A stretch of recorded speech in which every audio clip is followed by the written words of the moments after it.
Welcome to the Retirement Made Easy podcast, a show created to be your go-to source for straightforward retirement advice. Best of all, it is presented in a language that you can understand. Are you ready for some straight talk on retirement planning without all the fluff? Well, you found the right podcast. Here's your host, certified financial planner, Greg Gonzalez. Hey, welcome to another episode of the Retirement Made Easy podcast. I'm Greg Gonzalez. Thanks for joining me today. This episode is going to be good. This is one topic that I've been getting a lot of questions on over the past month or so. This is in regards to withdrawals or income planning in retirement.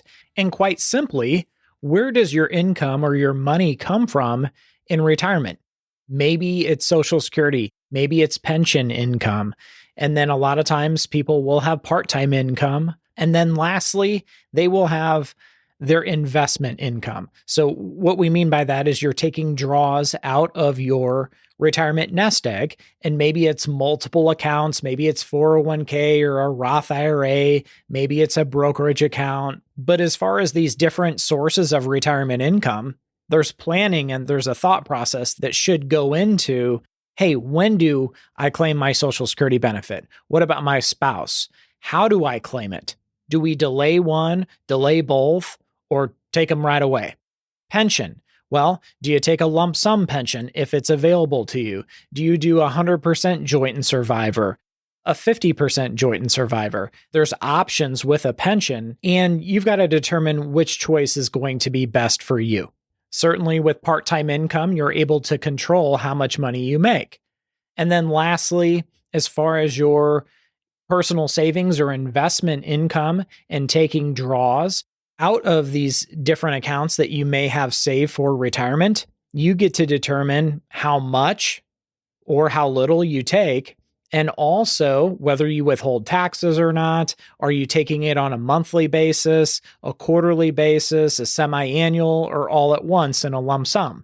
You also have choices of, hey, which accounts do we take from? Are we drawing out of the Roth IRA? Are we drawing out of the pre-tax 401k? How about your brokerage account? Maybe it makes sense to take out a little of each account. So we're going to talk about this topic on today's episode of the Retirement Made Easy podcast. If you're a new listener, hey, thanks for listening. Welcome. A lot of people know they can check out our website, retirementmadeeasypodcast.com. New for 2025, we have our tax planning guide, which you can download for free. We also have our 2025 market outlook from LPL Financial that was just released about a month ago. A lot of people have already downloaded that, listeners of the podcast. And then finally, we have our retirement budgeting tool. This tool will add everything up for you and help calculate, hey, how much are you going to spend month in and month out in retirement? So all of those are there on the website under the resources tab. And then coming up shortly, we're going to be rolling out our women's guide to retirement. And we're also going to be rolling out a Social Security guide that's very, very helpful when it comes to understanding Social Security and really the choices that go with that. Those are actually being reviewed by compliance, and we're putting the final touches on those for a release here shortly. So check back. And of course, everything on our website under the resources tab is totally free. I'm not trying to nickel and dime people for resources that we put time into. We use them for our clients because we specialize in working with people 50 and over as they try to plan for a successful retirement. So the tools that we use, many of them, not everything, I'm not going to put all of our secrets out there, but many of them we'll just include on our website that others can download and benefit from.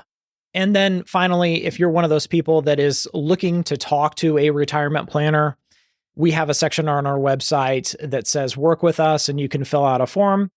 We'll contact you and start talking about your situation, your goals for retirement, and see if we can come up with a strategy to help you get there. So let's jump into this topic about income planning in retirement. And really it comes down to withdrawal strategies. And the thought process here is, okay, we've got this pot of money. We've got, let's say it's multiple accounts in this pot. So it might be a 401k, a Roth IRA, maybe you have a brokerage account or an IRA from an old job. And the thought process here is, we've got these different accounts, or maybe it's a single account. This money is earmarked for retirement.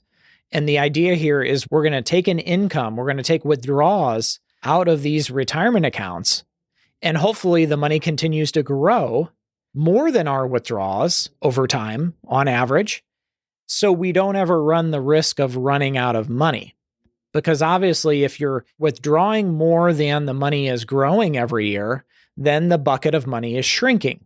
And then, if you live long enough, then you have a real risk of depleting the bucket and running out of money. And that can be very, very emotional for people. It can be very scary because let's just think about that. Let's say you're in retirement, you're living on a small pension check, a Social Security check, and your personal savings. And let's say you're withdrawing a couple $1,000s, a few $1,000s out of your retirement accounts, and that supplements your other income. Well, what if that bucket of money, that retirement nest egg, what if it was depleted to the point where now you can't take any withdrawals out of it? Quite simply, you would need to live on your Social Security and pension checks that came in once a month. And the question is, how would you be able to live or survive or maintain your lifestyle? And many people would say, gosh, I can't make it just on Social Security and a small pension check. Maybe if it's big enough, maybe you've got a big pension, maybe you could, and you're not in that camp. So that's really what you've got to ask yourself is, okay, if my retirement accounts went away, what would that do to my overall retirement income? Could I make it on the fixed sources like Social Security and a pension, or would I need to go back to work and find part-time income to supplement those two different checks? So really this discussion is, how do you go about taking those withdrawals? When do you start taking withdrawals out of your retirement accounts, again, to live on and enjoy?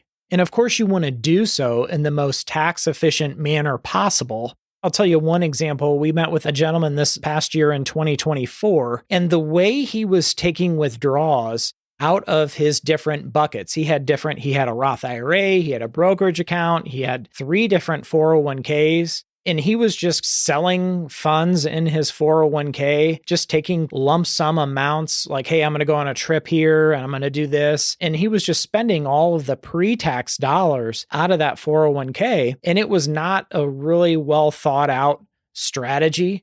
There was nothing set up like on an automatic or regular basis. It was like he was taking withdrawals just as he needed things. And there was no rationale behind, okay, if you're going to sell things in your retirement account, investments, which investments do you sell or liquidate to raise that money that you're going to be spending? And looking at his portfolio of investments, the withdrawals that he was taking from a certain 401k account, that account was not set up for withdrawals. In other words, the goal of that account, as far as an objective, was not to produce an income that he was really relying on. So it was not geared towards like dividends and interest and that stuff. It was more just geared towards long-term growth. And with this particular gentleman, as we looked at his tax return, we said, gosh, with the way you were spending and the different accounts that you had, there's a lot better way that you could have had an income strategy set up. In other words, instead of just selling things out of your 401k and neglecting the other accounts and not taking withdrawals out of his Roth IRA and brokerage account, really, he paid $4,000 more in taxes than he needed to. Essentially, he found himself in a higher tax bracket, which caused his Social Security to be more taxable. So if you learn nothing else from this episode, realize that if you have these different retirement accounts, you can control the taxes that you pay because you get to decide which withdrawals and how much come out of each account. In other words, how much money you're going to draw out of your Roth IRA this year, how much money is going to come out of your 401k this year, how much money you're going to draw out of your brokerage account this year, because all of those decisions really determine how much taxes you're going to pay, not only on those withdrawals themselves, but also on maybe Social Security income. Now, when you start taking withdrawals out of retirement accounts, as I previously mentioned, it can kind of make some people uneasy. So let's just assume we've got a 62-year-old couple and they start taking withdrawals out of a 401k, and they had been saving in that 401k 15% of their salaries. That just became a habit. The money just came right out of their paycheck, went in the 401k. They got a match. Their employer put a match in the 401k. The money was invested. And gosh, they got to witness those accounts grow and evolve over time. And they just continuously saved and saved and saved every paycheck. Now flip the switch into retirement. Now you have to start drawing money out every month. Or you say, hey, I want to check on the 1st, so I'm going to set up a withdrawal on the 1st and the 15th of every month. So it was like I was paid on the 1st and 15th of every month, and that continues. But what I've really found over the last few years is some people are afraid to spend once they get into retirement because, again, they have this habit, which has taken a lot of discipline of, hey, I'm going to save 10% for retirement every year or 15% for retirement. And it has been like that year in and year out. And they've been committed to saving and the sacrifice that goes into that and living on less than their means. When you flip the switch and now you're in retirement and you're spending, and now they're saying, okay, maybe they're starting to see that 401k balance, their IRA or Roth IRA balance go down. It doesn't sit well with them. It makes people uncomfortable because this is something that represents change. And what I have found is meeting with a lot of different people, we typically work with women and couples that are 50 and over planning for retirement, is they almost need reassurance that, hey, I'm okay doing this. I'm okay spending this money that I have earmarked for retirement. Please tell me I'm going to be okay. And we've had many people tell us, hey, please tell me if you think we're starting to spend too much. We've even had people that were afraid to start these withdrawals, these twice a month or once a month withdrawals, just because they weren't ready for it. Maybe it was too much of a drastic change. And we've even had people say that, hey, they'd rather start their Social Security earlier if it meant that they could delay withdrawals out of their retirement accounts, simply because the feeling that they got by withdrawing out of their life savings, it wasn't pleasant. So I just wanted to mention that there is an emotional, a psychological aspect to this whole thing, and how you react to it is going to be different than somebody else. Some people are very receptive to spending down their retirement nest egg. So I wanted to shift gears and I wanted to talk about the bucket strategy. And this is episode number 72. We actually replayed this from episode number 24. We will include a link in the show notes where you can listen to that episode. It's one of the most downloaded episodes that we've ever done. And this is episode number 180. So if that tells you anything. So I'm going to once again explain the bucket strategy, why we like it, why we use it with our clients. There's a lot of simplicity to it, and it seems to make sense. People have confidence in something when they understand the strategy. It's like a general. And some of the best generals out there, if you kind of look back on history, and all the history buffs out there will know, some of the best generals out there were the best leaders. They had great communication skills. They could get a lot of buy-in because they had so much confidence in the strategy that they developed, and they could present it very simply. So everybody understood. And then that gave confidence to everybody else, and they could carry out the missions. So my advice for you, whatever withdrawal strategy that you believe in, make sure it's simple and make sure it's crafted in a way that's going to give you confidence. Because throughout your retirement journey, there's going to be bumps in the road. You're going to need to refer back to that original retirement income plan, and maybe you need to make some adjustments along the way, which is okay. But the original strategy has to be sound, and you cannot waver. So I know we have a lot of new listeners, so let's just recap the bucket strategy.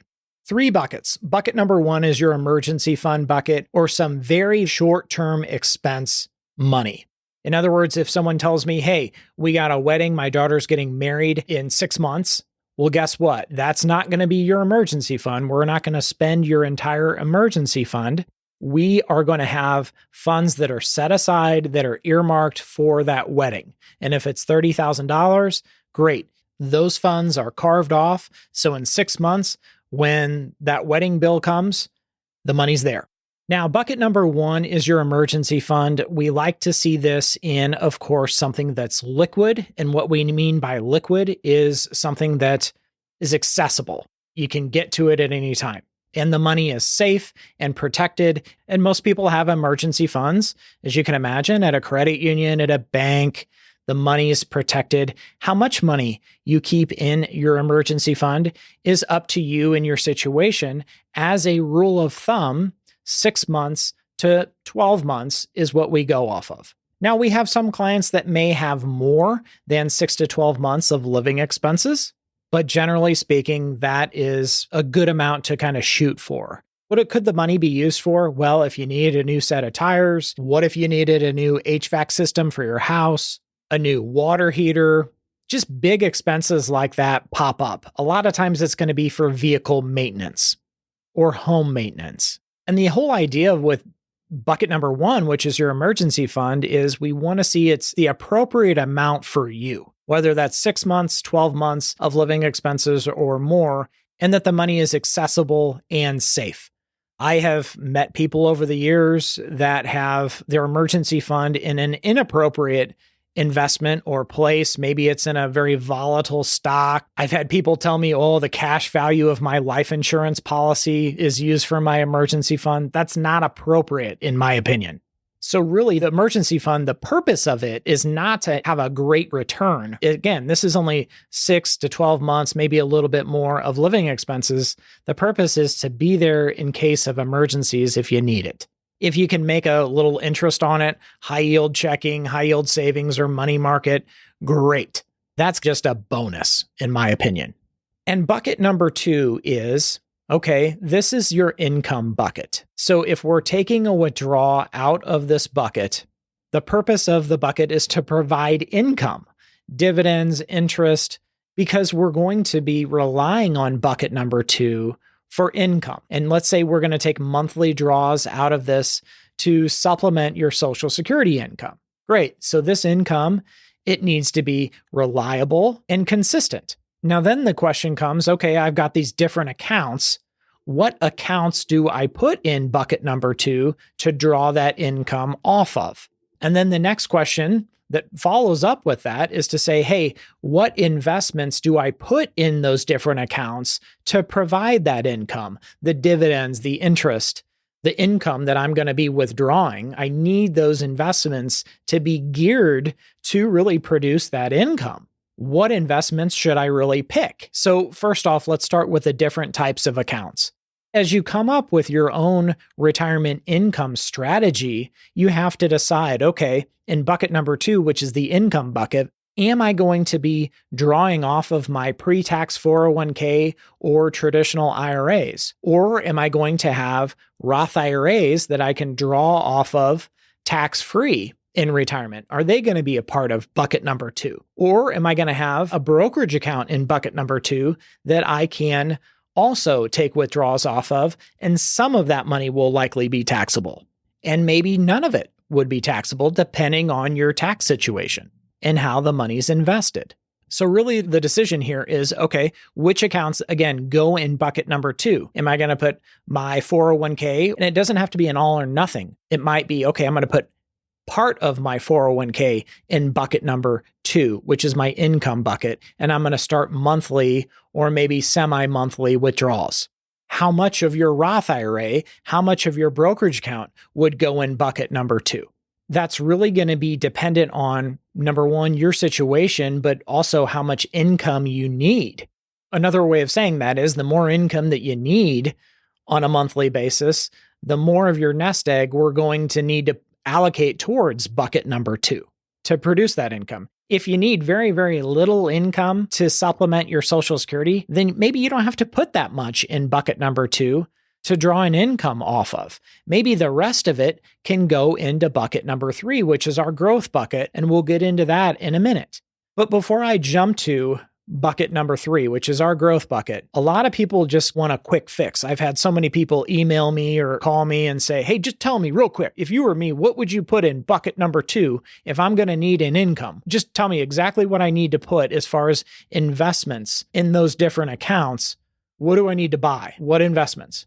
What's going to produce an income for me? The first step, what we do, I'll just tell you exactly what we do at our firm, is we try to get a gauge of your risk score. So 0 to 100, what is your appetite for risk? So if you had 100 risk tolerance, a risk score, that tells us you have a huge appetite for risk. You can really stomach the ups and downs. And on the flip side, let's take another person. Let's say we have someone that's named Cindy, and Cindy comes in and her risk score is like a middle of the road, a 50 risk score. She doesn't have the appetite for risk. She cannot handle the ups and downs like you with the risk score of 100. And therefore, the investments we would recommend for bucket number 2, our income bucket, are going to be much different for you than they would be for Cindy with a middle of the road, moderate risk appetite of 50 risk score.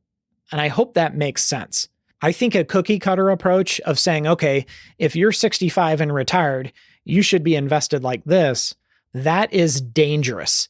And that leads to a lot of mistakes and bad results for people because it does not take into account, number one, your risk and your appetite for risk, because we're all individuals. We don't all drive the same car. We don't all wear the same size shoe. We don't all wear the same clothes. That's like saying, okay, every 65-year-old woman should wear these shoes and dress like this. That just doesn't work because we're all individuals. We all have our unique goals, and what one person wants from retirement might be drastically different than another person. So getting back, again, risk score will dictate what investments go in bucket number 2 to provide that income. And that income a lot of times is dividend interest income, but also how much income you need and how frequently you're looking for that income. Those are important factors that go into that decision of what investments are appropriate to put into what accounts in bucket number 2. So again, we'll summarize here. Bucket number 1, you've got your emergency fund, 6 to 12 months, and that's a rule of thumb, might be more. You've got your income bucket. So this is maybe one account or multiple accounts, pre-tax, Roth IRA, or maybe it's a taxable brokerage account that you're setting up monthly, maybe every 2 weeks you're taking withdrawals. You have investments that are appropriate, that are delivering that income on a regular basis, and that income is going to supplement maybe Social Security or pension income, and that's what you live on. What about bucket number 3? What if you put enough money to provide that income in bucket number 2 on a regular basis, and you still have a couple $100,000 left over? How do you invest that money? Well, then we would recommend putting that in bucket number 3, which we call the growth bucket. Now, most often, the Roth IRA would go in bucket number 3. That's not always the case, but most often. As our listeners know, Roth IRAs grow tax-free for the rest of your life. We also know, and we're big believers, that the cost of living will continue to increase throughout your retirement lifetime. Every year, everything you buy will cost more. So with your retirement income plan, you need to set the expectation that, hey, what you're living on today might be different 5 years from now into retirement or 10 years from now, just because your costs will likely have gone up. And you can use an assumption of what you think the cost of living will be, 2, 3, 4% per year. And a lot of people say, well, gosh, we want bucket number 3 to far exceed the cost of living increases. And we know that, hey, this is likely going to be a 30-year retirement. So we need to have the funds that are put in bucket number 3 to have a more growth orientation. We don't need income from bucket number 3 today.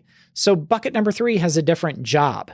It's more, hey, money that we're going to probably utilize maybe in year 10 of retirement or thereafter. So we've given bucket number 3 its own job, its own purpose, and therefore we can make decisions based off of this strategy. And the last thing I'll mention about this whole idea of the bucket strategy is you have to, well, you don't have to, you can do whatever you want, but I think you would be better off if you looked at it through the lens of tax planning as well. What I mean by that is the income that you draw off of bucket number 2 needs to be set up in a way where you're not giving a tip to Uncle Sam. You're really trying to be cognizant of keeping your taxes low, not only this year, but throughout retirement.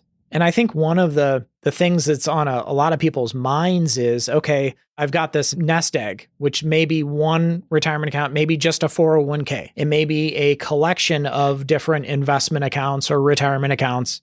How do they all fit into like a bucket strategy? How much do I need to have saved to put into bucket number 2? And then how much would be left to put in bucket number 3? And at our firm, we meet people that we say, hey, gosh, you don't have enough saved to put into bucket number 2 to provide the income that you need. And therefore, you need to keep saving more. You need to work longer. But we can give an estimate of, okay, with a little planning, we can do a retirement plan for people to show them exactly, hey, this is how much money you need to have in buckets 1, 2, and 3 to be able to comfortably retire with some reasonable assumptions. If you're not confident that you have enough saved to be able to retire, to afford to retire, I would encourage you to reach out to us. Again, retirementmadeeasypodcast.com. We'll help you with that to provide the answers you're looking for. And the way we do it is through a holistic retirement plan that tries to look at everything from not only the buckets, but also, again, taxes, Social Security, to say, okay, where do you stand here? But again, there's a ton of other firms that try to do something similar to say, okay, in your case, what does a withdrawal strategy look like? And how do we make sure that you have the highest probability of success in retirement? And I'll say this, we meet with a lot of people that maybe have a 401k and they have a target date fund, retirement target date 2025 or target retirement date 2030. And we ask them, okay, when it comes time to retire, how are you going to start accessing this 401k and start monthly withdrawals? Some people will say, we'll leave it in the 2025 retirement target date fund, and that should just get us by, won't it? And the answer to that is, well, it might. And you're really just scratching the surface by saying, okay, I'm just going to start monthly withdrawals out of this mutual fund or target retirement fund and hope that the money lasts, hope and pray the money lasts. I would strongly encourage you to take it a step further and to get a retirement income plan done so you can have the confidence to say, okay, we've got a strategy here. We know where our income is coming from. We know how long it's projected to last. We know what our taxes are going to be once we enter retirement and throughout retirement, what they're projected to be, and which accounts we're going to spend through first. I hope today's discussion has been helpful. Again, if you have questions, and thank you to all the listeners that have been submitting their questions at our website, retirementmadeeasypodcast.com. Continue to reach out. I'll see you next time. And remember, always dream big. Content in this material is for general information only and not intended to provide specific advice or recommendations for any individual. The content in this material does not necessarily reflect the views of LPL Financial. This is a hypothetical example and is not representative of any specific situation. Your results will vary. The hypothetical rates of return used do not reflect the deduction of fees and charges inherent to investing. The opinions voiced in this material are for general information only and are not intended to provide specific advice or recommendations for any individual. To determine which investments might be appropriate for you, please consult your attorney, tax advisor, or financial planner prior to investing. This is a hypothetical example and is not representative of any specific investment. Your results may vary. All performance referenced is historical and is no guarantee of future results. All indices mentioned are unmanaged and may not be invested into directly. There is no guarantee that a diversified portfolio will enhance your overall returns or outperform a non-diversified portfolio. Diversification does not protect completely against market risk. All investing involves risk, including loss of principal. No strategy assures success or protects against loss. Securities and advisory services offered through LPL Financial, a registered investment advisor, member FINRA SIPC. The SmartVestor program is a directory of financial professionals. Neither Dave Ramsey or SmartVestor are affiliates of LPL Financial or Retire Strong Financial Advisors. Traditional IRA account owners have considerations to make before performing a Roth IRA conversion. These primarily include income tax consequences on the converted amount in the year of conversion, withdrawal limitations from a Roth IRA, and income limitations for future contributions to a Roth IRA. In addition, if you are required to take a required minimum distribution, RMD, in the year you convert, you must do so before converting to a Roth IRA. This information is not intended to be a substitute for specific individualized tax advice. We suggest that you discuss your specific tax issues with a qualified tax advisor. Fixed and variable annuities are suitable for long-term investing, such as retirement investing. Gains from tax-deferred investments are taxed as ordinary income upon withdrawal. Guarantees are based on the claims-paying ability of the issuing company. Withdrawals made prior to age 59.5 are subject to a 10% IRS penalty tax, and surrender charges may apply. Variable annuities are subject to market risk and may lose value. Riders are additional guarantee options that are available to an annuity or life insurance contract holder. While some riders are part of an existing contract, many others may carry additional fees, charges, and restrictions, and the policyholder should review their contract before purchasing. Traditional IRA account owners have considerations to make before performing a Roth IRA conversion. These primarily include income tax consequences on the converted amount in the year of conversion, withdrawal limitations from a Roth IRA, and income limitations for future contributions to a Roth IRA. In addition, if you are required to take a required minimum distribution, RMD, in the year you convert, you must do so before converting to a Roth IRA. This information is not intended to be a substitute for specific individualized tax advice. We suggest that you discuss your specific tax issues with a qualified tax advisor. Retire Strong Financial Advisors and LPL Financial are not endorsed by or affiliated with the United States Social Security Administration or any government agency. Retire Strong Financial Advisors and LPL Financial are not endorsed by or affiliated with the U.S. Centers for Medicare and Medicaid Services or any government agency. Thank you for listening to the show today. Check us out at our website, retirementmadeeasypodcast.com. And if you want some help from Greg, submit your questions at the bottom of the page or sign up for a 30-minute retirement coaching session with Greg. We'll see you next week.